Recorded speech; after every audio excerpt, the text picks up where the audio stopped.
There we go. Okay. All right. Well, I'm going to begin, everybody. Here we go. Thank you so much, everyone, for being here today. It's a big day.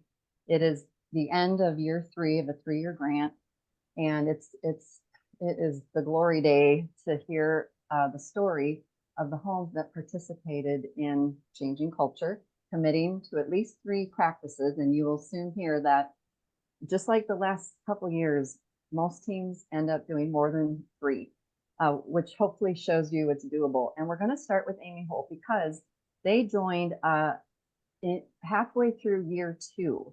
And so they've been doing it the longest, and their video or their presentation, please know it'll be longer than anyone's, but I really wanted y'all to hear this, and I kind of wanted to go in an order. And so Polaris, you've been in it the next longest. We'll have you go next, and then Bighorn, and then Platte County. And I'll give it to you guys to take away. Carrie Bowler and Katrina, I'm sorry, what's your last name? Thomas. Yes, thank you both. And Kara Code is with us too. Oh, good. Thank you, Kara.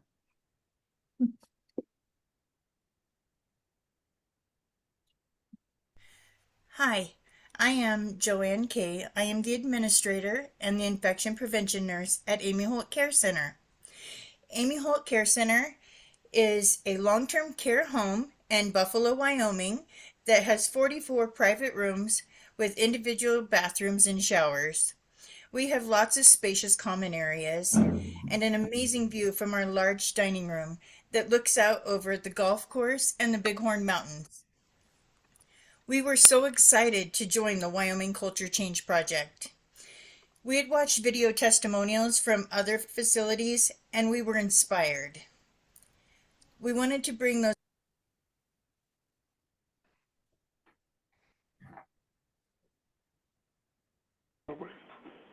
positive changes to our home.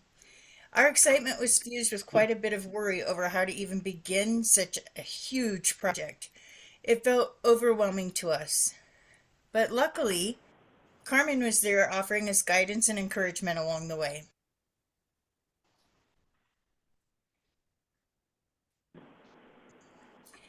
Thank goodness we did it. The positive impact on our... The first thing we did was we conducted a resident satisfaction survey. The residents answered yes, no, or sometimes to these statements. Staff treat me with respect. 80% of the residents agreed. Staff provide excellent care. 80% agreed. And I'm involved in decisions about my care. 80% agreed. And while those statistics appear favorable, once the project was underway for some time, and we realized that none of us even knew what we were missing or how good it could be, when you looked at the post-project percentages of 100% for staff treat me with respect, 96% agreed that staff provide excellent care, and 80%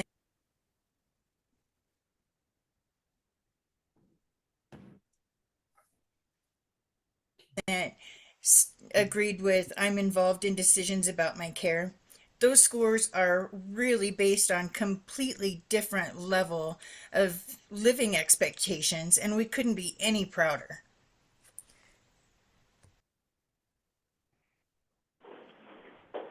When we completed the initial questionnaire, we found that we had already fully implemented 32% of the artifacts.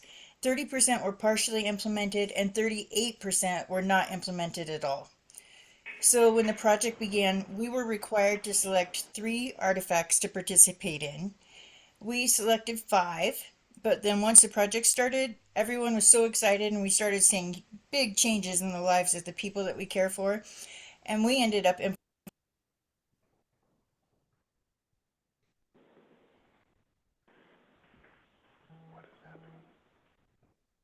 implementing 11 artifacts. As our culture change project came to an end, we had partially implemented 16% of the artifacts and we had fully implemented 64%. And even though our project is over, we're not finished. This is amazing. We have the culture change bug.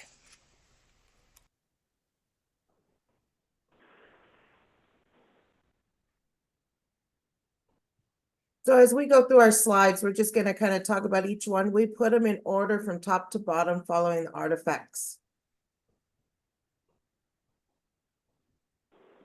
So one of the first ones that we did was to offer a different style of dining. So they're not just being fed off the hot steam table. They can come in whenever they In progress. in the morning. They can have whatever they'd like for breakfast. I had one gentleman who wanted a red beer for breakfast, so that's what he gets.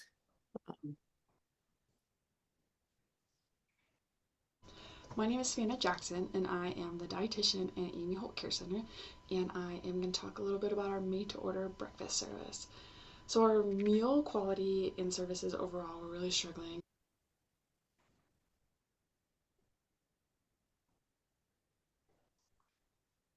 And we needed to make a change, and we felt that a long-term goal could be fully made to order meals. However, we needed a starting point, and so we chose one meal, and we chose breakfast because we felt like that was going to be the easiest to prepare, most doable in terms of staffing and timing, just to kind of get the ball rolling and work out some kinks. So we met with our staff, our dietary staff, and kind of created a menu and what they would like to prepare. Met with residents, asked them what they would like to see on the menu, and also work collaboratively with our nursing staff to figure out timing, what this was going to look like, how we were all going to work together to kind of make this work. Because it was a big shift from our, show up to the dining room at 6 o'clock, eat your breakfast, go back to your room. So we worked together, and I think we came up with a really great plan. Honestly, it turned out so well. We've been doing this for a little over a year now, and it's been great. It's a majority of our residents' favorite meal. They like that they have so many options, that the food is made fresh and hot and right there for them. They're allowed to order as much or as little as they would like. They can order from their room. They can eat in the dining room. There's a lot of flexibility and freedom in this meal service, and it's really empowered a lot of the residents, I feel, and I love seeing it. I think it's so great for them, and I'm hopeful that here in the future we can continue to grow that and build on that and create a made-to-order lunch and supper service.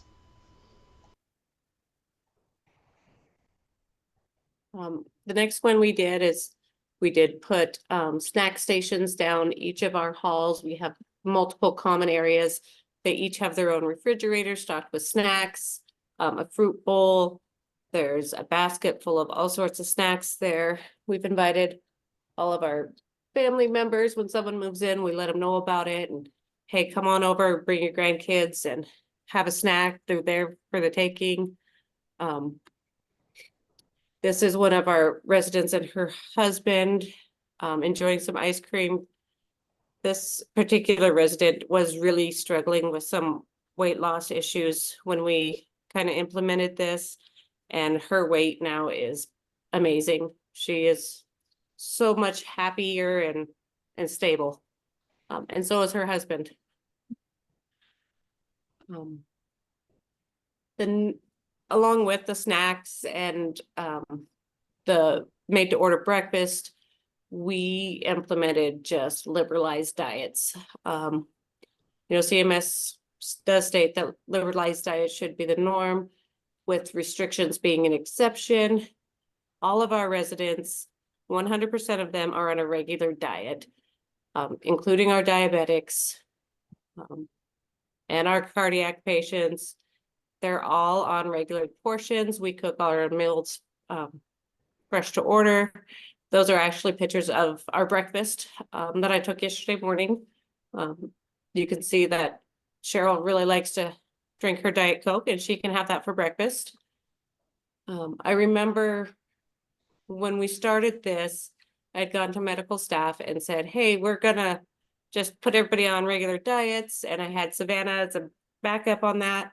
And one of our physicians who didn't have any residents in our care center at the time just kind of blew a gasket. And he was like, what are you doing? You can't do that. You're going to kill these people. They're diabetic. He has since started to admit some people to our facility and has come around and it's decided he would like beer for breakfast too. So he can have beer when he moves in, and our diabetics can have whatever they would like. We usually just serve a smaller portion, and we do monitor their sugar and things like that. But this is their home and this is what they deserve. The next one we did is, we're celebrating the residents' individual birthdays instead of just having a big shindig for each person. Before this, each time their birthday would come around, we'd have a little chocolate bundt cake and we'd throw a candle in the middle of it, go to the dining room, gather around and sing happy birthday. Since we started this project, we asked each of our residents and as we bring them into the homes, their new home, we ask them how they prefer to celebrate their birthdays. We had this resident here say that all she wants is for her birthday was a visit from a horse. So we had one of our staff members bring her horse in that day for her birthday. She got to enjoy it and other residents got to enjoy it too. We just had a new resident move in, and as we were asking her what and how she liked to celebrate her birthday, she said she wanted hot dogs for her birthday. It was her favorite and her mom always cooked them, and even for her birthday after she was an adult, she would cook them for herself too for her birthday.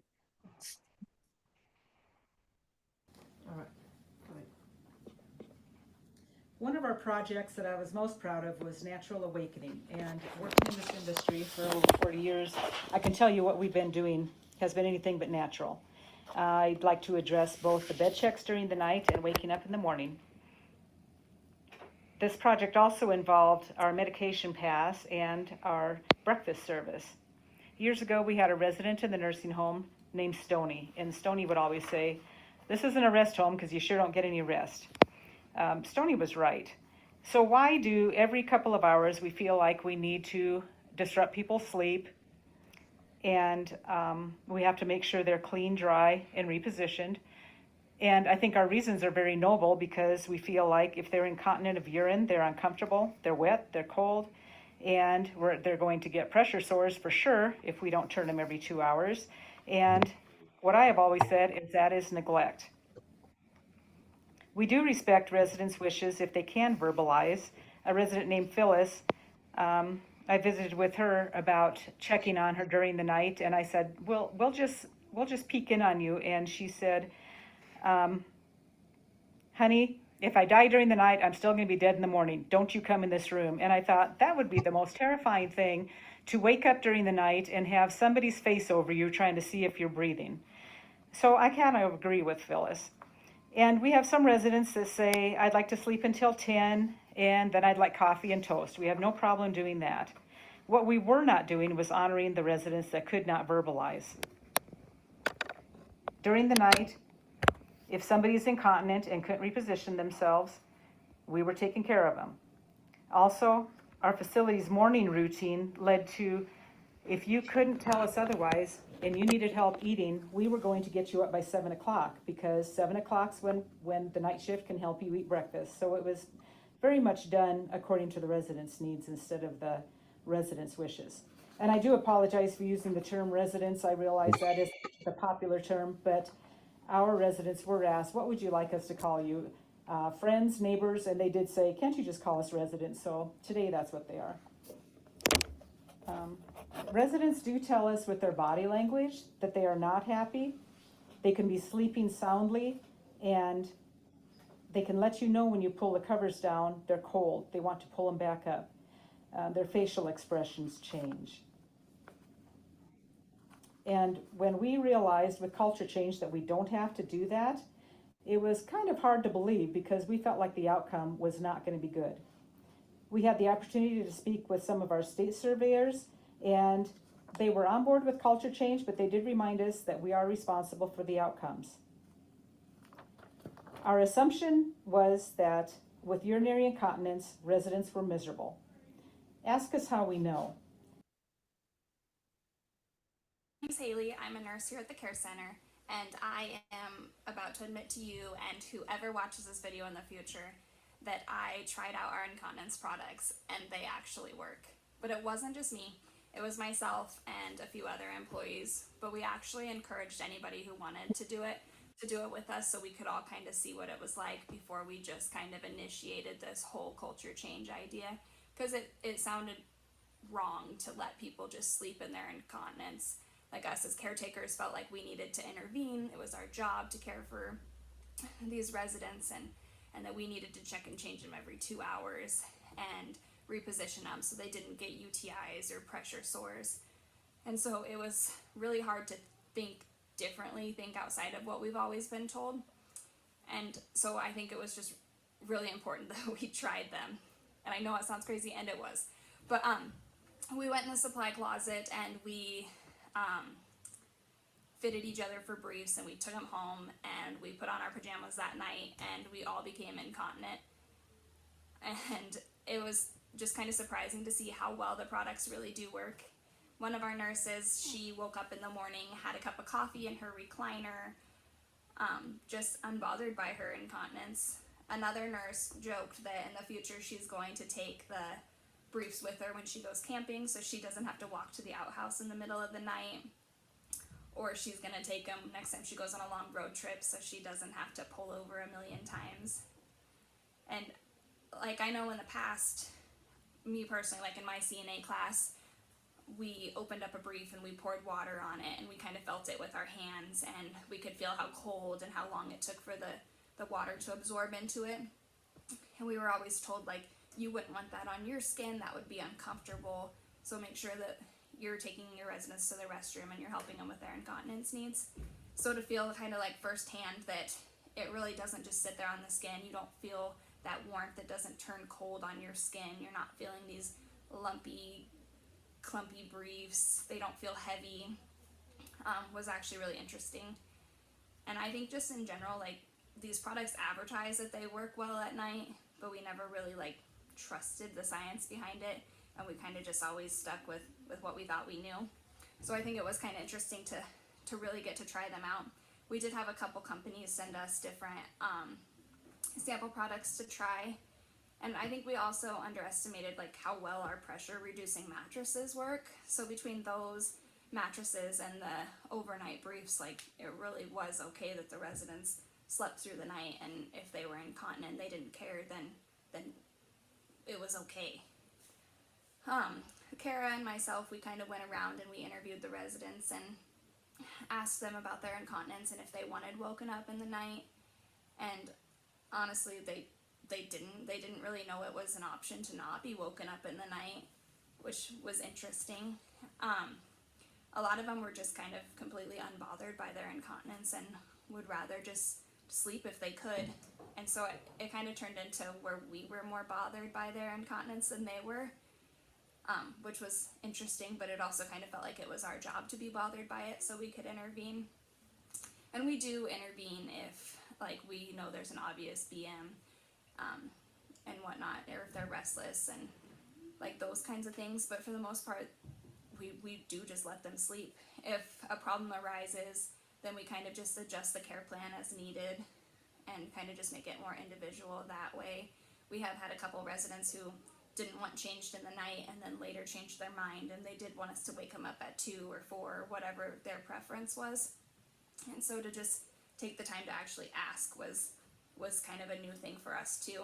We kind of started asking during care conference, and then when we do the quarterlies too, just kind of in a more private setting, because at the care conference is like families there and it's kind of an embarrassing subject, so I try to ask them kind of when it's just me and them in a quieter environment, so they can kind of open up and we can kind of change their care plan to what they want it to be. I think we all thought that we would see like a huge rise in pressure and UTIs, and we didn't. The numbers just weren't there. It was really surprising to just really see like how well these products work. It kind of made me laugh because some of us told our spouses that we were going to take these briefs home and try them, and then some of us were so secretive about it and we didn't want them to know at all. Like, we put them on after the spouses went to bed, and then the spouses that did know were just like appalled that we would do something so outlandish. So it was kind of interesting to see like how secretive and almost kind of embarrassing it could be to be incontinent. So like as a nurse, it was kind of eye-opening to just kind of feel those feelings that some of the residents do feel about their incontinence too, which I think is important. But I think at the end of the day, like this whole culture change thing has just taught us to just ask the residents what they want. So when they move in now, we take the time to just ask them, like, what were you doing at home? What would you like to do here? Like, you tell us what you'd like. And it's just really interesting. And I know all these things I just said, you're completely doubting me. So I highly encourage that after you're done watching this, you go to your supply closet, you grab a brief, and you take it home tonight and you try it too, because you won't think I'm crazy anymore.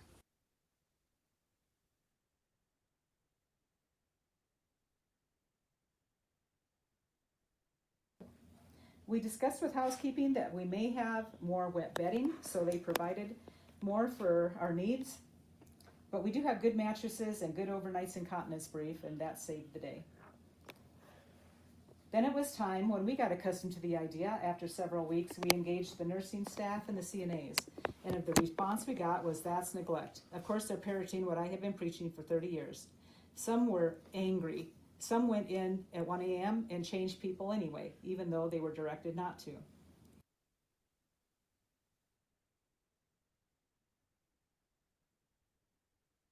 So the next one we did, it all kind of flows together, you know, the natural awakening, the made to order breakfast, and then medication times delivered according to their individual rhythms and routines.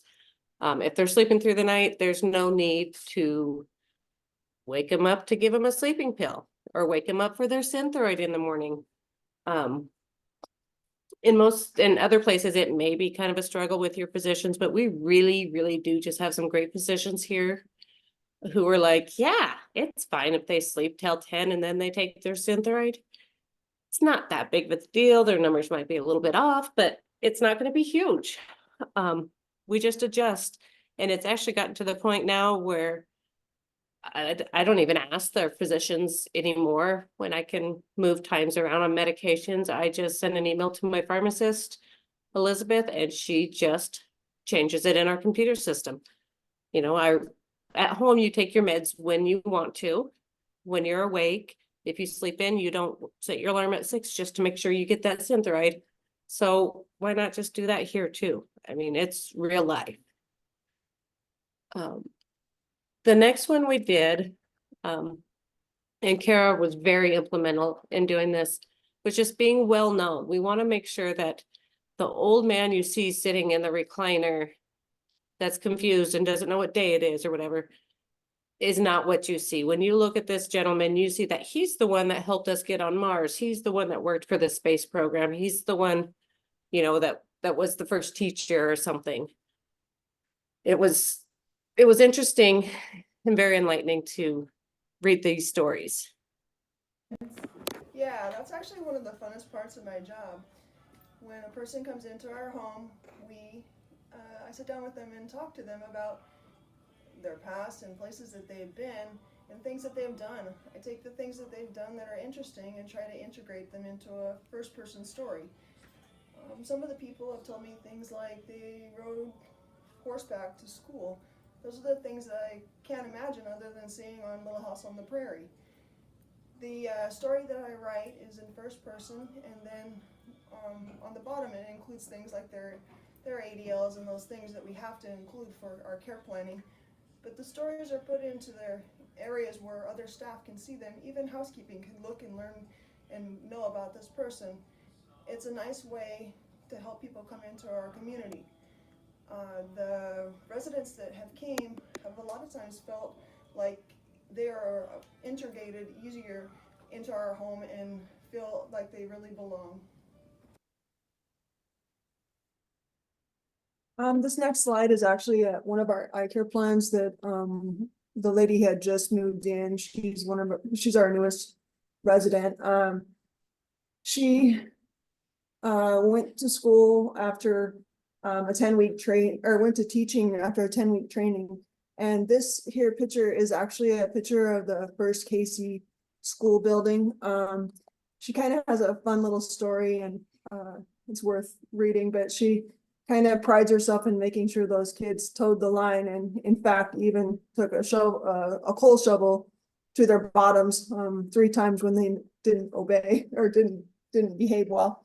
They're just kind of a fun time to spend with the residents, and it makes them feel welcome and appreciated, and their lives are integrated into this little part, and it's usually right at the first of their arrival, so they feel like they're home. So we also did our music preferences, and we bought some Alexas and put them in our main dining room, into our exercise room, into our tub room, where the residents would be able to pick in the common areas. And we also asked them what kind of music or how they would like to listen to music in their rooms, if that's where they wanted to listen to music.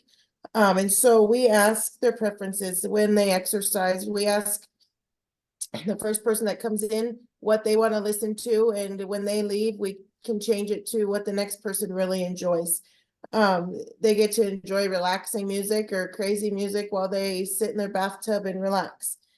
And during the meals, we ask different residents what they like to hear, who their favorite artist was. The newspaper article is one of our residents that was very young. She was in her early 50s when she was here with us. She didn't mind listening to our old music, but she really wanted an opportunity to listen to the music she liked while she dined in the dining room also. And so we made Tanya Tuesdays. She would listen to a lot of the 60s rock and roll, AC/DC, and a few other artists like that. But two, we had another resident who was older. Her and her husband had been to every AC/DC concert, and Tanya knew that. And so on some Tuesdays, she would pick AC/DC just to make sure that that other resident had the opportunity to listen to the younger music that she knew she enjoyed.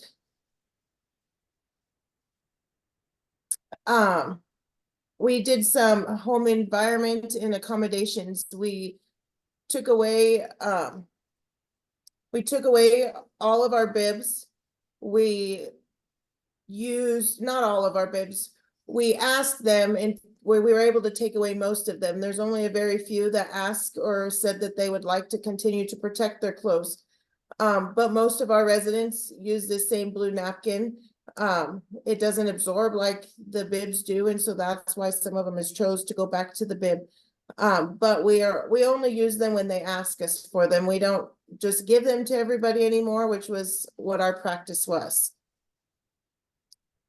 We also did quite a few things in the family and community. Our first one was that the children regularly engage with our residents.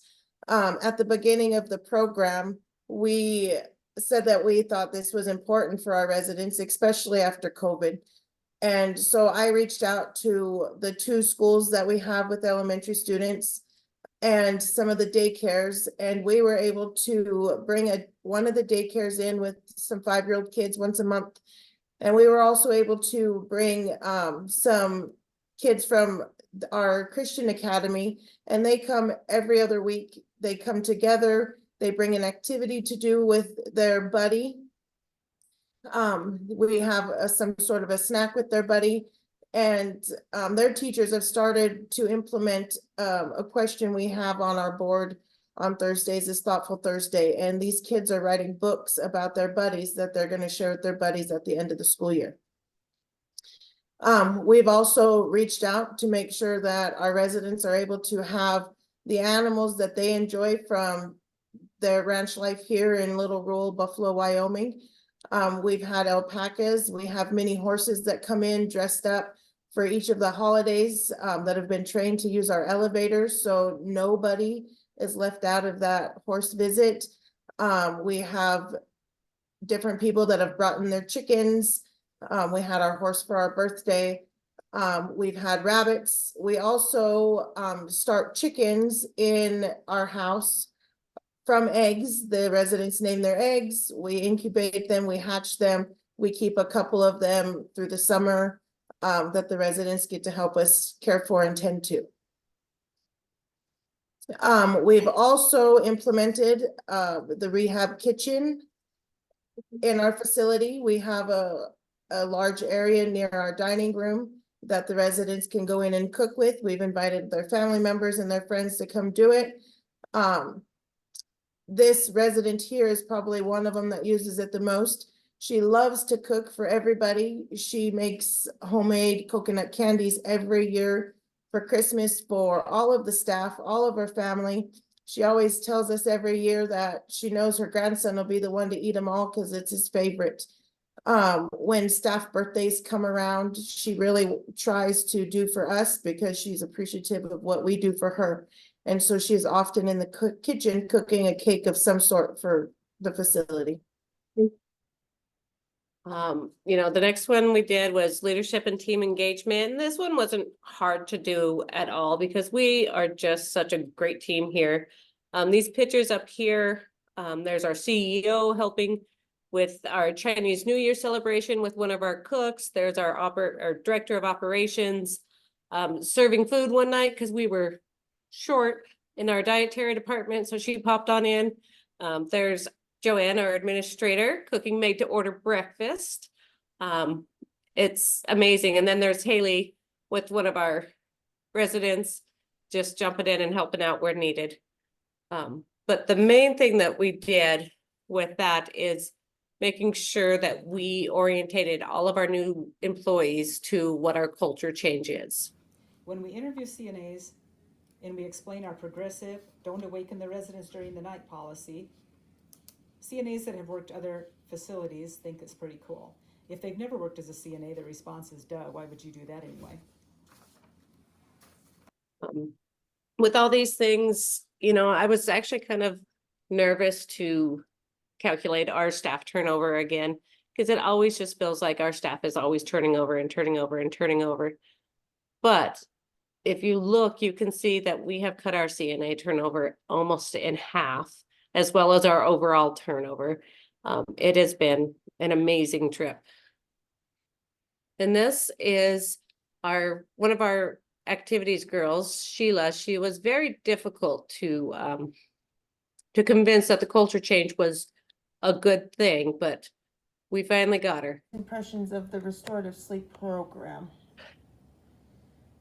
My first impressions were not very well, and I stomped my feet and went to different head departments telling them how crazy it was that you're going to let people sleep until they wake up, and you're going to have pressure sores, you're going to have more wet issues, you're going to have bad behaviors, and you're going to have more pain because they stay in bed all the time. And what have you noticed since we've been doing this restorative sleep over the last couple of years? Well, Carrie had to talk her head off, saying that Florence Nightingale only come up with 2-hour change things as something out of the blue air, because I've been in healthcare as a CNA for 36 years, and that's the way it was always done. You change them every 2 hours, change their positions, check and change, get them up to the bathroom, even in the middle of the night. And as this went on, it at first was not good. People were skipping meals. People were complaining about, mostly staff, complaining about the residents being soaked. And but as it went on, it got better. The residents, the neighbors were able to sleep as they wanted to. A lot of them said that being wet's not an issue. We found different incontinence products that would hold contained, and this little thing would tell us if they were awake, or we picked a handful of people, and if they had one of these, we knew that they were in the sleep study. So the stars meant that they were sleeping, and the You turn it over when they're awake, and that's when they can be approached with their medicines or to check on them. We did check on them during the night so they didn't fall out of bed and we didn't see them, but we were quiet when it was on stars and didn't do it all the time, you know, no unnecessary. We put their towels outside the room if they were still the sleepy part, but if their eyes were open, then we were able to put the towels inside, and the towels didn't make a big difference. The residents were able, through this study, we were able to find out if they were early wakers or sleep in. And we still have some of them that miss breakfast today because that's what they've always done their whole life. If you've ever worked night shift, your days and nights are all flip-flopped, and there's a lot of people we don't know, and they work night shift, and so their nighttime and daytime is mixed up. And there's actually less behaviors. We did not have any bed sores that I feared would be terrible. They actually had pretty good skin. And we didn't have people getting out of bed as much as we thought because they were resting better.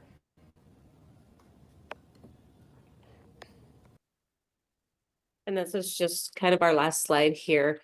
Just some unexpected or benefits. You know, our staff are happier, our residents are happier. They have good relationships with each other. Our staff really know our residents, and that is very important to us. Like Sheila said, we're seeing, you know, less behaviors or expressions of distress. We talked about, you know, we're always fighting them to get up out of bed, and how they didn't want to. They'd pull the covers back over themselves. You know, we've learned and we've adapted, and, you know, you wrap them in a warm blanket and you offer them a cup of coffee because that's what you would like in the morning. And they're just happier and they don't beat you up anymore. And Wow. that is it. I'd say, how about a round of applause, everyone, for the Amy Holt team and all that they've done. While I pull up Polaris, great. Carrie, are you able to do anything to make me host again? I thought it was on me. Oh, I thought it boy. was too. We'll figure it out. Host disabled participant screen sharing. Well, now I want to be the host again. Oh, Do you want me to stop recording? I reclaim. No, please don't stop recording. Thank you. All right. I wish we could talk more about, I mean, you know, if you guys want to hang out and ask questions toward the end, I apologize. Today's just longer because we're all celebrating all the great things you've all done. So with that, James, I'd love to hand the mic over to you. Yeah, thanks. I appreciate that, Carmen. I appreciate what Amy Holt has done too. They really taken it to the next level, and so we have a lot of work to do ourselves too. So I appreciate Amy Holt. All right, so we're Polaris Rehab and Care Center. We're in Cheyenne, Wyoming. We are home of 105 beds. Our current census right now is at 77. We were at 73 this morning, but in the last 6 hours, we have admitted 4 more. We continue to grow as a facility and continue to focus on turning our reputation around with the Cheyenne area. If you want to go on to the next slide, we'll talk about what we've done. As far as the artifacts, when we first started, we only had about 26% of them fully implemented, with 54 partial, and then 20 not implemented at all. Since then, we are 59% fully implemented, with 27 partial and 14 not implemented. So we have seen a change on that side for us. So on turnover, I actually put this as retention. And so the numbers are, and so the numbers are a little different. And so at first, overall, we were about 71% of retention, with 50% with our CNAs and 30%. Good. How are you? Good. And then 33% with RNs, and then LPNs at 66.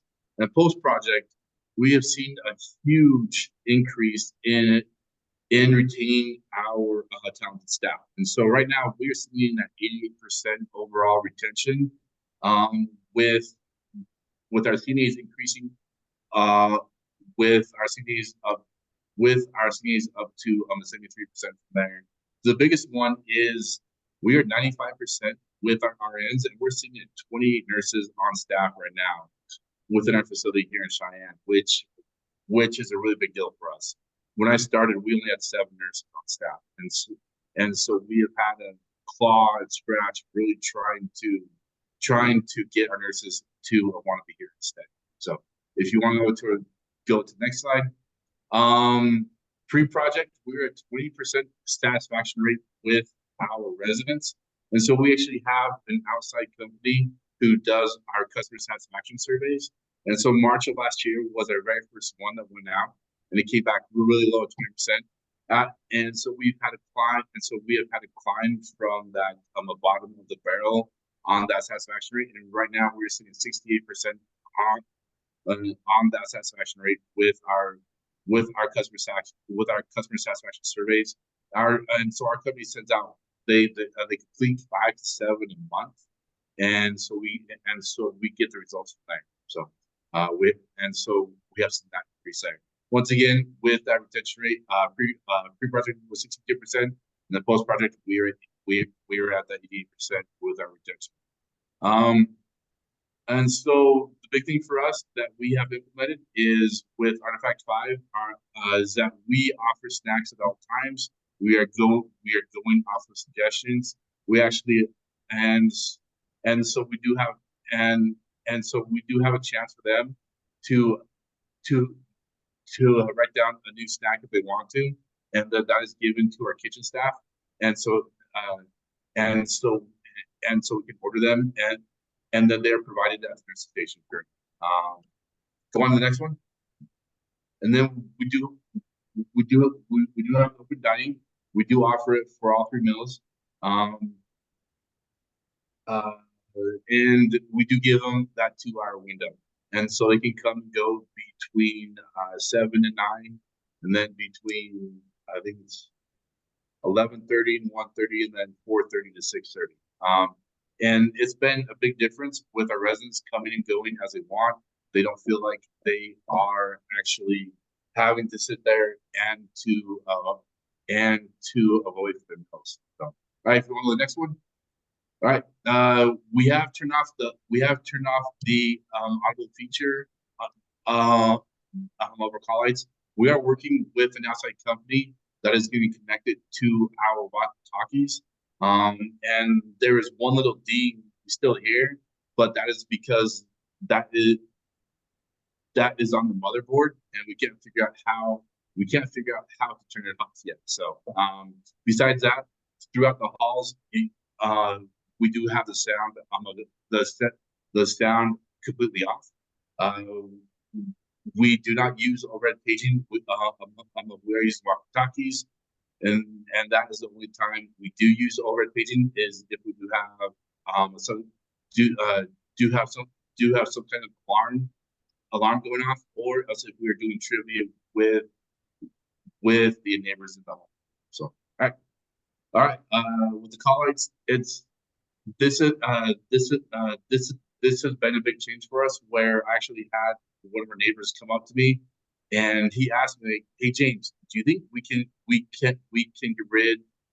get rid of the call lights?" And this was probably about a year ago. He asked me this, and since then we have turned them off, and the residents actually really appreciate it, and we don't have complaints about that. So all right, continue on with the paging as well. Once again, we only use it for a trivia, that if we do have an emergency within the home. All right. Next one. Sorry, come on. All right. We have implemented big goods and we do that about 3 to 4 times a week, to where we will turn on. And so we have like a little convention of, and so we throw in cookies in there. We do cinnamon rolls. We've done bread. And we have done different things, and that draws the neighbors up, and so that draws the neighbors up into that common area, and so they will surround our receptionist, and so they can all grab a food here too. And this has been a big big smell increase throughout the home, and so they can smell that, and it draws people in. All right, well, next one. All right, lesson learned: defer to those who live here, not our ideas. The big thing is and so we talked about mailboxes, and so we took it to our resident council, and majority said no. That they prefer the staff actually bringing them the mail, and so they can have a conversation with them. We also asked them about a store and shop. We did have a location for it, and they said that they are retired, and they chose to be retired for a reason, and so they want to shop. And so we do have different alternatives, and so we can get that to Walmart. So, okay. And then other changes of players. We went to the neighbors, and we asked them what they wanted the hall's name. And so we have the sign above each hall now, and they wanted to make it more about Wyoming. And so they chose Moose, Buffalo, Teton, and then Yellowstone halls, and they are proud to have their halls named that. And we actually worked with a local photographer out of Sheridan, and so he has taken a lot of great photos of the scenery in Wyoming, and we matched those photos up according to those hallways. And so we have Buffalo pictures on Buffalo Hall. We have Yellowstone pictures on Yellowstone. We have Teton pictures on Teton Hall, and then we have some Moose. And we have some Moose pictures on Moose Hall. In fact, you can see Moose Hall right there at the top right of the screen of this picture. This is right as you enter. This is right as you enter into the home. We do have a fireplace. It doesn't have a heating element in there, and so we can't get dinged on life safety. And so we did take that out. And then we put the core values right there. And people ask us, and so we have family members and also the residents who actually have those memorized, and they will quiz their staff about it, and then they will ask them what they feel about it too. And so that's been a great experience for the neighbors and the staff too. All right, for the next one, this is and so this was a big thing for us. About a year ago, we had zero furniture for the families to come and to sit and to spend time together. And so we have invested into new furniture, into new sitting areas. We have created a library for the neighbors to go and to pick up books they want to read. If you want to go. Go to the next slide. And so this is the library here, and so they can go in. We have had books donated.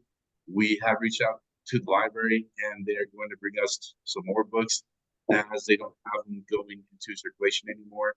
And created a sitting area back by the library for the neighbors to sit down and to enjoy plays through their books. So if you want to continue on to the next slide, yep. And so this is a part of the library where they can go and sit and they can read their book there. We have painted every single hallway. We have put in new lights, really trying to give it that clean feel, and so it feels like somebody's home. And we have added in essential oil diffusers throughout the whole home. And so those are on timers. And so the whole home has a warm and welcoming smell once you come in. So, all right. And then we are working on a new thing with a financial piece where we are hoping to take residents to baseball games and to give them experiences that they've never had before. So anyway, I appreciate the time you guys have helped us with it, and we look forward to continuing to make more changes. Appreciate you too, James and team. Thank you so much. Right. If anybody wants to ask a question, please do while I switch over to Joe, making the host. Joe, you should be able to. This is Joe Fuentes and Joy Lash with Bighorn coming up, hopefully. James, I can't hear you. And we'll get it, everybody. It says you're the host now. And we practiced, everyone, so it should be good.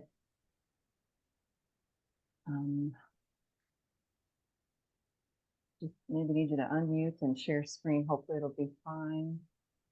There we go. Now can you hear me? Yes, thank you. Okay. So let me share the screen here. Wonderful.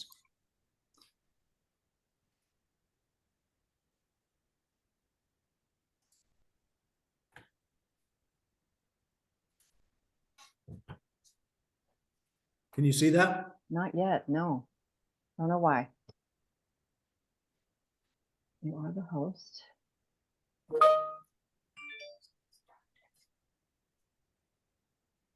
Let's see. Sorry, everyone. We practiced. Oh, whoops, that didn't work.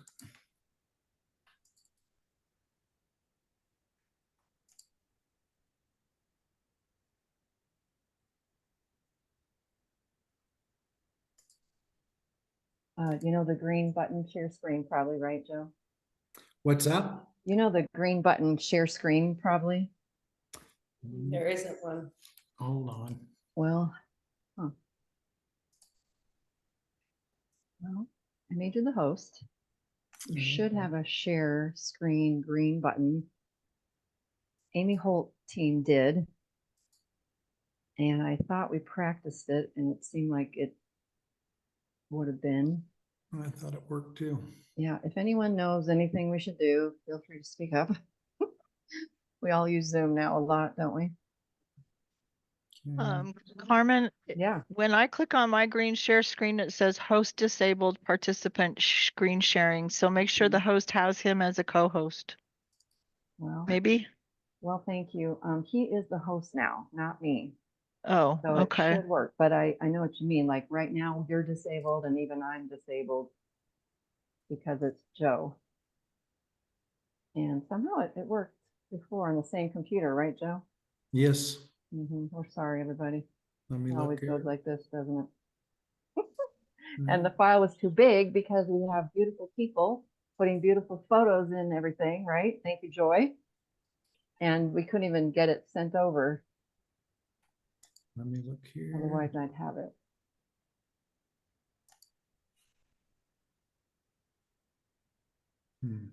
I don't know. You see it now? Nope, sorry. Oh boy. Oh, wait, what should we do, everybody? You know, guys, we could have Randy go next, and if you guys want to study Yeah, on the go ahead. side, does that sound good, Joe? Joe, if you could email your slides to Carmen or to me or somebody, we could put them up as your. We tried, Brittany, and it's so Oh, big, okay. but it's so big. Hey, Joe. It says it's paused. Oh, where is that? Right over there, resume session. Ooh, that's a good sign. Pause means you're doing it, but it's paused. Do you see it? We don't yet. You're welcome screen again. Sorry, everybody. No. Hey, James, are you still there? Joe, Hey, Joe and Joy, are you able to share with James, just because you're in the same company, would that do anything? I doubt it. Okay, that's fine. I'm sorry. Don't mean to put you on the spot, James. I think you sent it to me one time. What, James? I think you sent me the slides. It said it was live? Never mind. I'm going back to mute now. Okay, well, Carmen, I'm gonna try to Dropbox it and send it to you. Okay. Because I did download the Dropbox. okay. Sorry, everybody. I'm going to now figure out how to reclaim host without panicking. I've done it before. Come on. Yes. And now, everybody, Randy, you should be able to unmute. And Randy Chestner, everyone, is representing Platte County. As soon as I get those slides up. I'm so sorry. This is faster.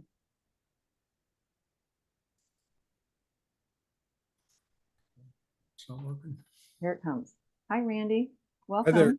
Thanks How for are you? representing Platte County, Randy, and we'll see what we can do on the backside, everybody. All right. Randy, social worker, Platte County. Thank you so much for representing your team today. Well, thank you for letting us do this. Of course, you take it away, my friend. Okay, I'm with the Platte County Legacy Home here in Wheatland. We're a nursing home, assisted living center. We have 50 beds with a current census of 44, and our assisted living center site is right next door to us. It has a population of 16. We have 16 rooms. We could have up to 32 people. We're currently low on that, and we've been struggling with that since COVID. But in the last year, we've rebounded on the nursing home side, which has been terrific. And I guess we can go to the next slide, Carmen. Sure. I inherited the project a little bit late, as Carmen can acknowledge, but my predecessor figured out that we had, of the artifacts, we were implementing only 48% of them, partially implemented only 21%, and 31% had not been implemented at all. In the past year or so, we've been able to at least implement 1% more of them. We've done better at getting some of those that weren't implemented, partially implemented, and then not implemented, we've dropped drastically to 22%, which is was an uphill battle for us. We did everything we could to overcome those, and we're working on it. Turnover, like everybody else, it was hard to get people. Prior to March of 23, we were averaging an overall turnover rate of 48%. Our CNAs was at 22%, and our RNs was at 75%, and our LPNs was at 66%. Since last March, we've done pretty well. Our overall turnover rate has dropped to 35%. For some reason, our CNA, the CNAs has gone up to 33%, but I think that is due to the hospital raising the wage for the CNAs at the hospital. Hopefully they'll realize the grass isn't greener on the other side. We've reduced our RN turnover rate to 50%, and in the last year, we have not lost an LPN. So we've made some changes in those areas, and hopefully they continue to improve. The three practices that they chose before I inherited this were bathing without a battle, meaning and purpose discovered in and on the care plans, and changing institutional language. As far as bathing with a battle goes, we've implemented preference in bathing. So every resident, we try to ask them what day, when they prefer to have a bath, what day, what time, and we try to accommodate the best we can. I didn't get this in time for the slides, but we're at about 60% accuracy getting people baths at the time they want on the day of the week they want. So we're doing pretty good. We're trying to be sensitive to how we do baths with males and females. Example, we have one gentleman who just refuses to shower when there's a female staff member. We've learned that he does like our physical therapy gym shower. So, because he says it's more like a home shower rather than the military shower. So we give him that option. He goes in there. Usually one of the male CNAs or I is the one that help him with his showering. And so we've made some improvements in that area. The using of essential oils, we were doing that very frequently, but we had an incident, so we've backed off on that, but we're starting to introduce them again. But it wasn't an incident with a resident, it was actually an incident with staff. So we're trying to overcome that issue also. Can we go back one? Oh, sorry. Yes. Okay, fine. One of the best things we have for bathing without a battle is we have 2 shower rooms, and in each shower room we have a towel warmer that every resident gets a fresh, clean, heated towel. The towel warmer is set at 159 degrees, and the residents love those towels, whether they're coming out of the shower or they're coming out of the whirlpool tub.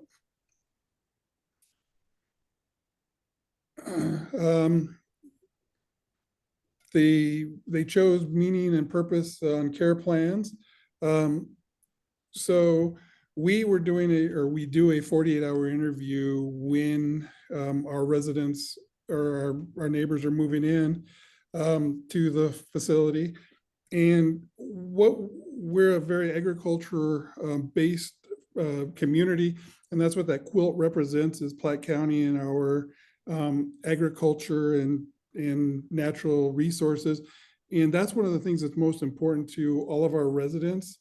And so we're trying to get that in the care plan, whether it be they were in the agriculture world, and we try to make sure we're meeting their needs to reconnect with the agricultural world, or if it's some other area. One example is we have a group of men who were farmer ranchers, ranch hands, and last spring we took them on a crop tour in May or June, I don't remember the date. They all went out on the bus and looked at the crops, and then we did it again near harvest, and they all seemed to really enjoy that. And the trip was just based off what people were telling us, and we're working on doing that again. We're even working on maybe doing a calf tour to go by the farms where they have new calves being born. So we have people looking on their way to work where we could get that done, so we could do a trip to help our people be happier and get back to the things that they're used to. Okay. Whoop. Sorry. Nope, we're fine. Change in institutional language. That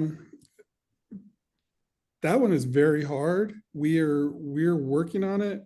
That'll be probably a lifelong chore to get people to use different language when we talk here. You caught me say it a few minutes ago. We've went to neighbors and friends, and we try to use that in all aspects of once they're in the front door. We try to use that in all aspects with their family, with them. And we encourage them to call them family and friend or neighbors and friends also. And it's working out pretty well.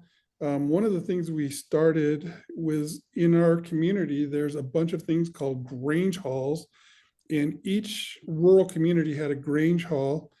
And so we talked about renaming our activity center, the Legacy Grange Hall, and it met some resistance, as the gentleman from Polaris said. Some of them were for it. Some of the neighbors were for it. Some of the neighbors were against it.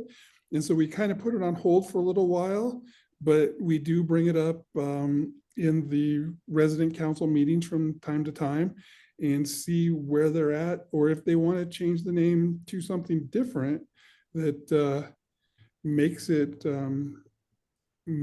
more home to them. And then postings, we pick words that we're working on changing, as in resident to neighbor or resident to friend. And we're putting those in the break rooms, in offices, in the hallway, in the employee hallway, just places where employees would see them and to remind them what we're working on. The lessons we learned. This project was harder than we expected. We've had our successes, we've had our failures. We would, as Carmen can attest, we would move along pretty good, and then we would kind of falter, and then we'd start going again.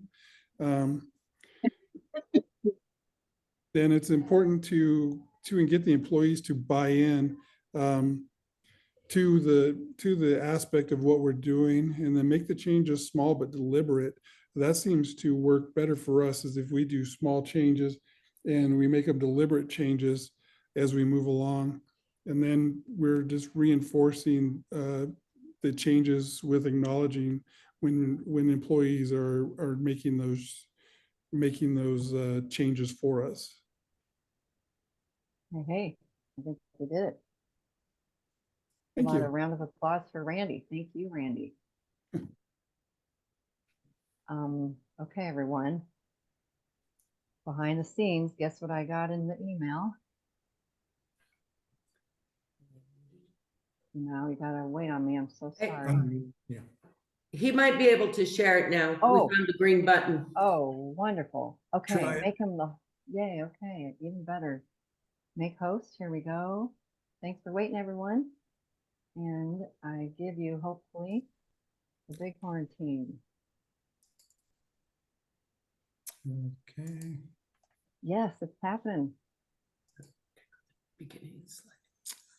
Start from the beginning. Thank you both.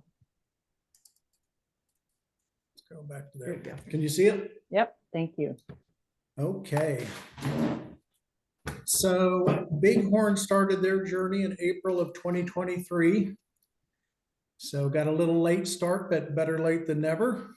And of course, representing Bighorn, we're a 73 census right now. And there's our bighorns there.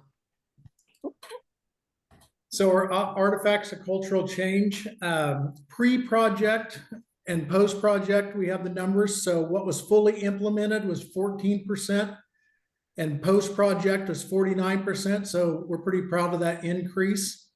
Partially implemented, of course, went up to 22% from 33%, and not implemented 62% to not implemented 19%. So this staff has come a long ways. A lot of hard effort and a lot of meetings and just getting the word out there that we're doing cultural change. And I think it's really paid off with those numbers, really shows it. So turnover.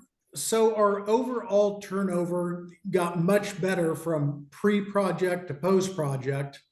Our CNAs are a little higher now, but RNs are pretty close and LPNs are significantly lower.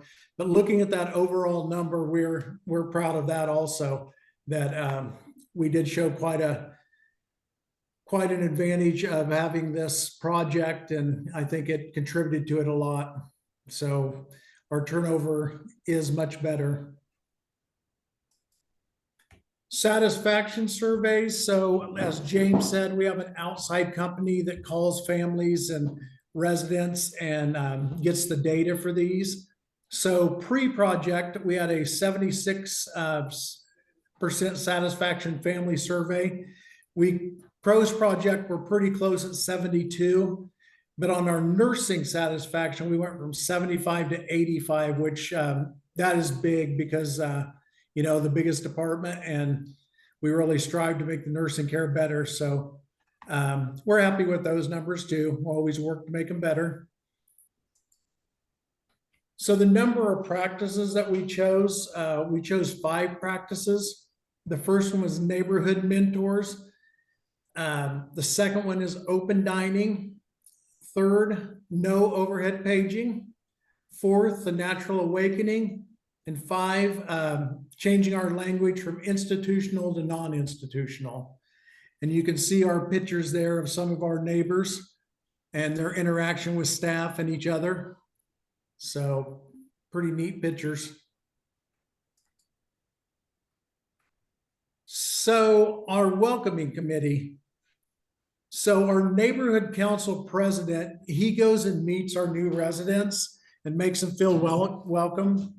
He gives them a calendar of events and he invites them to join the council meetings and tells them where they are and just makes them feel really welcome. And they also, we have certain residents who we call mentors who offer tours, and they've been really well received from the other new admissions that we have, the new neighbors. They also have a committee, our neighbors do, that where they have welcome cards and helping people settle into the community. And they also gather people and make sure that they know where the events are being held and how they know to look at the calendar for events and make sure that they'll participate if they want to in outings.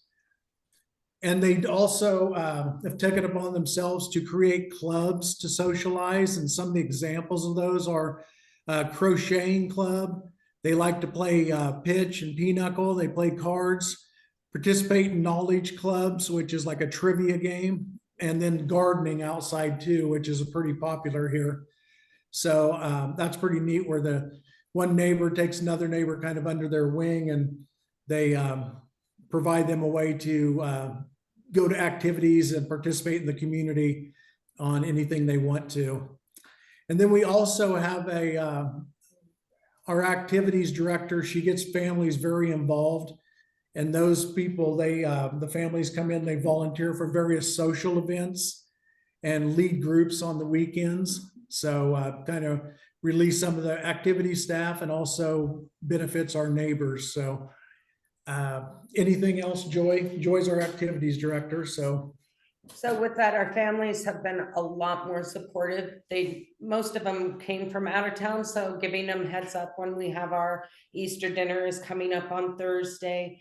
Just being able to communicate with them and see the difference in how we take care of. So if their family member is saying that this isn't working and they call them and say, hey, this isn't working, I usually get the call back saying, you know, so-and-so is not so happy with that. So being able to have these committees come in with them facilitating them, the participation is amazing. We don't normally get more than 5-6 people. We're up to at least 20 to 23 people at each given moment to any of the activities.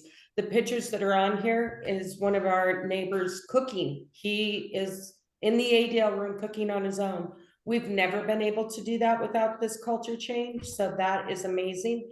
We'd always, now I am there, but I did not have to participate in doing anything that he did in those pictures. He mixed it, he broke the eggs, he did everything. The bottom picture is the end result, that Super Bowl party, and people came from the community to sit and eat chili and watch football in our activities room. So it's amazing. I love the programs. So okay. So our next one is open dining. So we've had a few challenges. We've had a little turnover with some dietary managers. So it's kind of restarted a couple of times, but it's easier than you think or than we thought that when we actually got it started again. And we continue to work on and implementing it with other meals. We're doing the breakfast meal right now. And we're striving to, we have steam tables that'll deliver it. They can come out at 7:30, and it's open till 9. So they can kind of leisurely dine as they want to. And the neighbors have expressed they really enjoy this open dining experience when they can come whenever they want and still have a hot meal or cold cereal or whatever they want. So yeah, like I said, we got the breakfast that we think pretty much perfected, but we're definitely have to work on lunch and dinner now. And it's an ongoing process for us, but we have a dietary manager that is on board with it. And we look forward to getting those other two meals going. You have anything, Joyce? No, Joy, on that? they like that. And then we also have Natural Awakening. So our ambassadors, we have ambassador rounds that each of our department heads and various leadership team go around, and they ask the preferences of each neighbor and ask, do they prefer staff to wake them up or not? And if so, when? So we can get that in their care plan, and everybody knows kind of when people wake up naturally and what their preferences are on that. And that's worked very well for us. And I think the biggest thing is our director of nursing was going to be here today, but she's feeling a little under the weather. So, but she is the strongest advocate of Natural Awakening, and it really sets a tone for the rest of the building. And yeah, she every day, if she sees a CNA that tries to wake somebody up, she reminds them, and it's part of our culture here. And it is on orientation for all new staff too, that we do Natural Awakening in this community, and it's better to just let them sleep and get up when they want to. And of course, neighbors appreciate staff giving them the choice when they wake up. Yep. You have anything on that, Joy? No, Carmen actually pointed out in one of our meetings, I thought we weren't doing very good at that, but she pointed out in different verbiage that, well, think of it in a different view, and being able to just, even if they're just laying in their bed and decide they want to take a nap later, and not disturbing them with loud noises and stuff going down the hallway. We were actually doing what I thought we weren't doing, giving them that time to just rest. We don't expect them to come to every event that we have going. So it's nice to be able to see somebody actually take a nap, as you see in the picture. I'm talking to him and he fell asleep. Okay. Yeah, and that gentleman is 101 years old and still gets to make his choices. So. Yep, for sure. And then we also do the no overhead paging only in emergencies. So what we utilize here is we have walkie-talkies and radios, and we call on certain channels, and we have different halls that we have, and we have a dementia unit. So we utilize those, so there's no overhead paging where it'll startle anybody, especially those with dementia. And it also, it's community is respectful of HIPAA laws that way too, where, you know, there's a little more secrecy and privacy to some of the communication. And then again, overhead paging is not used unless there is an emergency. And neighbors and staff have commented that they enjoy this because you don't get that startling overhead paging, and it is a lot more peaceful atmosphere. Yeah, they couldn't understand the paging even when it was going on. It was a startle and you couldn't understand what they were saying. So they are just loving the fact that no more static, as they call it, is coming through the walls. So, okay. So changing institutional language. So I still catch myself with this challenge too. If you've been in the industry for a while, I think it's kind of a big challenge to you to change some of your institutional language, but I feel that this community does very well with this. On some examples on charting is we use community instead of institution or nursing home or that kind of thing, or facility. And then on the clinical record, instead of unit, we'll use, instead of using neighbor, we use resident, of course. Just the opposite of that. Instead of using resident, we use neighbor. So yeah, getting used to that is something else for some of the older staff members. But what we do is we try to give somebody a respect card every time we hear the proper language. So that's been pretty good. That's been receptive by the staff pretty good. And the old administrator had a philosophy that we still adopt, and it's our community developed the philosophy of you write like you talk like you chart. So we write down in the charts exactly how we want the verbiage to be out on the floor. So I think it's been working very well, and team members do get in-service on this, where they get in-service on the use of non-institutional language, and it's promoted, and the team members, they are receptive to it, like I said. So, and then in the 24-hour report, every time we read that every morning, the non-institutional language is also incorporated in there. So it's an ongoing effort, but I think we're doing fairly well with it. And on the left side there, on the left side where it says welcome to the community, these are from our resident council discussions, what they would like to hear. So we all debated whether we wanted to go around talking and saying neighbor. It was a little odd at first. They weren't very accepted to it, but now I catch them more actively than passively doing the hey neighbor. So it has changed how they feel that this is not a prison or a nursing home or a hospital. They now say neighborhood, they now say community. These are all their ideas. New to the neighborhood or neighbors. Do you want to go to your apartment was a big one because they don't like to hear, do you want to go to your room? They felt it was very isolation and punishable through resident council. So they decided apartments is what they wanted to hear. And did these times work for you each month in the events? So what we try to do is have resident council tell us what they want on their calendar. They did not do that last month, so they got overbooked with lots of things on the calendar this month, Easter egg hunt, St. Patty's, but they love the fact that they can choose which event they're going to. So I put out a calendar every month for them to do that. And each month they put a new word on there that they want to try to sit and focus on for the month. Is it always institutional change? No, not always, but it makes them happy. So we just try to do it. And when we do spa times, it's when is it a great time for them? Instead of saying set times for each activity, if we're doing something, we only get 1 or 2 people and they're not really having fun, we hit the floors running and try to do what a group of them, or just even the single ones, gardening, running after the chickens, watering the grass.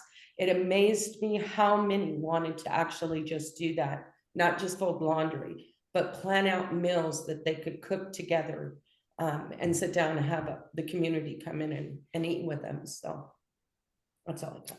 Okay. So here's some of the quotes and from some of our neighbors on cultural change. So in the first top corner, you'll see we have some singers with guitars. This is amazing. I've been here since 1999, and we've maybe had 1 or 2 come a year, maybe every 6 months. These guys come monthly to every 3 months. Knuckles comes, who is the third one or the second picture on the left here. He comes monthly. The residents have gone from, are we going to have an event, to literally putting fist bumps up to, is Knuckles coming? He has become a part of our family here at the community. So they love the music. The music is events, just makes some of their hearts melt. I believe that was Barbara Z. The change of the, I can't see it. Right here. Oh, yeah. The change of laying around or not knowing who is working is long gone. We know everyone, and there is always something we can choose to do. And that was our resident, or sorry, neighborhood council president that said that. There's always something, whether it be in the activities room or around the building. And down in the bottom, we have our CNAs engaging with a neighbor putting beard bells in his hair for Christmas. He played our Santa Claus. They actually are doing more and more for the community than just staying in their rooms and expecting us to keep them busy and figure things out. The next one over is our chicken man, as they refer to him, because he cares for the chickens. If it wasn't for the girls, I'd probably, I can't see it. Probably given up. They have filled the empty space from missing my dogs. I really think I would have died by now. Now there is a big part of me. And he goes out morning and night and takes care of them.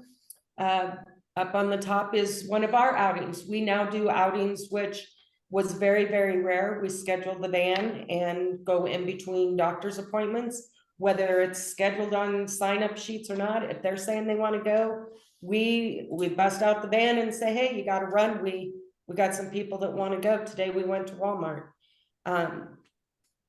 And that is them fishing at one of our parks up by our hospital. And then we have pet therapy. We have employees bring their dogs. Great reception. We had a puppy visit is in the bottom there. Then the bottom. And then the three middle ones is our therapy dogs, which, you know, they really understand the difference between our pet therapy and just a visiting dog. And I don't think that would be possible without the culture change and knowing what we're doing. We voted yesterday in neighborhood council, see, it's still hard, to really look and see what kinds of things they wanted on for April.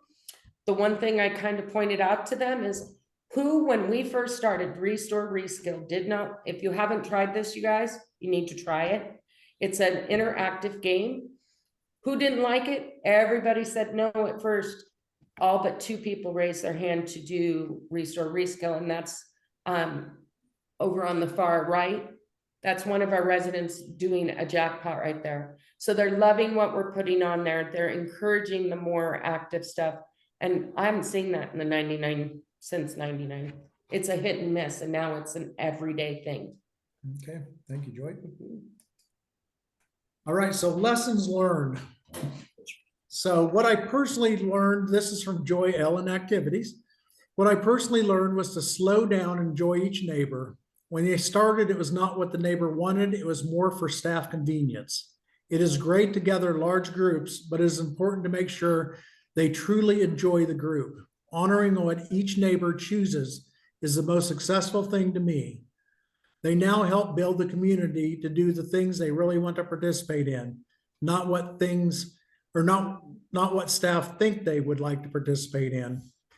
And then another lesson learned that from myself for the short time I've been here is I think that it's very important to know that change is possible, even though it's kind of tough and we get set in our own ways. Change is possible with persistence and getting all staff involved. I think that's a big plus. If you get all staff involved, there's a lot more wonderful ideas and there's a lot more buy-in and participation. So I think that was the lesson learned from me. And then in conclusion, I just want to say the Bighorn Health and Rehab community considers it a privilege and honor to participate in the adventure of continual cultural change to make life better for our neighbors and coworkers. Bighorn is committed to strive and continually move forward in our efforts to improve our approach to complete individual neighbor-centered care for our neighbors.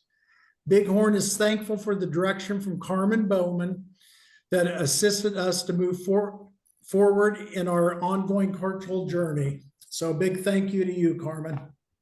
Thank you, Joe. Thank you, Joy. Thank you, Bighorn. Thank you, everyone. Oh my goodness. If y'all can wait like 2 more minutes, I have 2 more things I've got to share.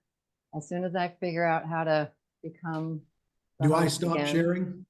Yeah, you stop sharing, please. Thank you so much, you guys. And I just want to show you all like 2 things and then we're done. Thanks for hanging to the end here. And yes, here they are. I really could use your help, everyone, right now. Could you please think for a minute? What knowledge did you have before today, an hour and a half ago? And what's your knowledge now? It's kind of a unique day. You got to hear from one another. And for the grant, for the data, for the big report, for CMS, for Wyoming, I just need a few of you to answer that for me, please, okay? And then while you're doing that, could I have some more? I want to leave you with a culture change principle. Ready? It's a parting of the ways, this is our very last month, our very last webinar. After 3 years of getting to work together, look at this. Recognize that culture change and transformation are not destinations, but a journey, always a work in progress. And I love pointing out how culture change principles match up with regs. It makes me think of really QAPI. We're supposed to always be doing everything you all said today. You know, listening to the people who actually live there, learning, right? Growing. You just said that, Joe. In the culture change movement, some of us say culture change equals QAPI. I don't know if you would agree, but I think so, because the more we lean into what the people who live there need and want, we know it's better. And with that, I want to thank the Wyoming Survey Agency and CMS Regional Office in Denver for approving this grant. And good news, Brittany and Patty, I don't know if you'd like to say anything to everyone, but Brittany Hall is your new president for the Wyoming Culture Change Coalition, and Patty Hall, who is your state ombudsman, is also the, I think, oh dear, Patty, which one is it? Thank you, Vice yes. President, I don't know, education coordinator. Yes, yes, that's right. And from now on, they are two of your contacts, and you all have a web page. It's on the Mountain Pacific site. You can just Google Wyoming Culture Change Coalition. Brittany or Patty, would you like to close with anything, sharing with everyone?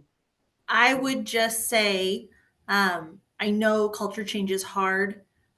It's difficult. Sometimes it's hard to get everybody on board. Carmen is leaving us, but we are not going anywhere. So keep doing what you're doing. It's wonderful. And if you guys need anything, I know Patty and I and Kelly are all here, and we were more than happy to help you. Yes, I agree. Mm-hmm. Well, I hope it was And worth. Yeah. I don't have the experience as some of the other people do, but I'm here to help in any way I can. Yeah, thank you all. So things are alive and well in Wyoming, everybody. Keep up the great work. Truly, you're one of the only states doing all this. So somehow keep going and encourage, and, you know, maybe keep sharing what you're doing like this.